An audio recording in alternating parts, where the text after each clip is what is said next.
બંગાળની ખાડીમાં એક મજબૂત વરસાદી સિસ્ટમ સક્રિય થઈને ગુજરાત તરફ આગળ વધી રહી છે। ઉત્તર અને પૂર્વ મધ્ય ભારતમાં પૂરની સ્થિતિ વચ્ચે આ સિસ્ટમ પશ્ચિમ બંગાળ, છત્તીસગઢ, ઓડિશા અને મધ્યપ્રદેશમાંથી પસાર થઈને ગુજરાત પહોંચશે।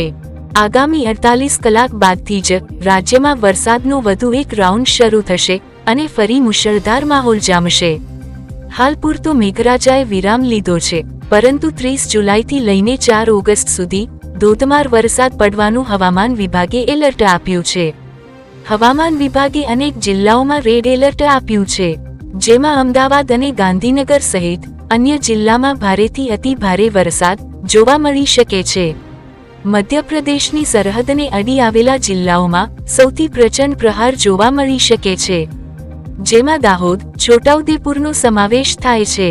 30 જુલાઈથી રાજ્યમાં મેઘરાજા ફરી તેનું રૌદ્ર રૂપ બતાવશે, જે 2 ઓગસ્ટ સુધી જોવા મળી શકે છે।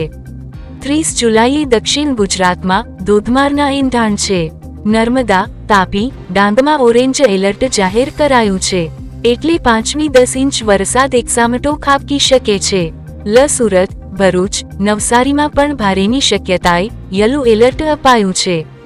4 સિસ્ટમ સક્રિય થતાં ગુજરાતમાં ધોધમાર વરસાદ આવશે। હવામાન વિભાગના ડાયરેક્ટરે કે દાસના જણાવ્યા અનુસાર 31 જુલાઈએ રાજ્યમાં અનેક જિલ્લામાં અતિભારેની શક્યતાઓ છે।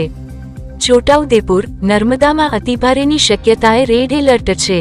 પંચમહાલ, દાહોદ, વડોદરામાં ઓરેન્જ એલર્ટ છે। અમદાવાદ, ગાંધીનગરમાં પણ ભારે વરસાદની શક્યતાએ યલો એલર્ટ છે। સૌરાષ્ટ્રના ભાગોમાં પણ ભારે વરસાદની શક્યતા છે। 1 ઓગસ્ટે પણ રાજ્યના મોટાભાગના જિલ્લાઓમાં ભારે વરસાદની શક્યતાએ એલર્ટ અપાયું છે, જ્યારે 2 ઓગસ્ટના રોજ ઉત્તર ગુજરાતમાં વરસાદ ધબધબાટી બોલાવે તેવી શક્યતાએ એલર્ટ જાહેર કરાયું છે।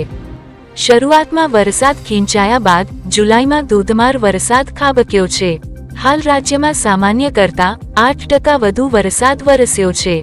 દેશના ઉત્તર અને પૂર્વ મધ્ય ભારતમાં છેલ્લા કેટલાક સમયથી અતિભારે વરસાદ અને ભીષણ પૂરનો કહેર જોવા મળી રહ્યો છે।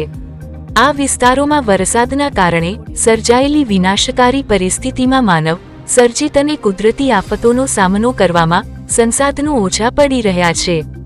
ત્યારે ગુજરાત રાજ્ય માટે પણ આગામી સમયમાં એક ગંભીર હવામાન પરિસ્થિતિ ઊભી થવાની શક્યતા છે। બંગાળની ખાડીમાં સર્જાયેલી એક અત્યંત મજબૂત વરસાદી સિસ્ટમ ગુજરાત તરફ આગળ વધી રહી છે, જેને પગલે રાજ્યમાં ભારેથી અતિભારે વરસાદની આગાહી કરવામાં આવી છે।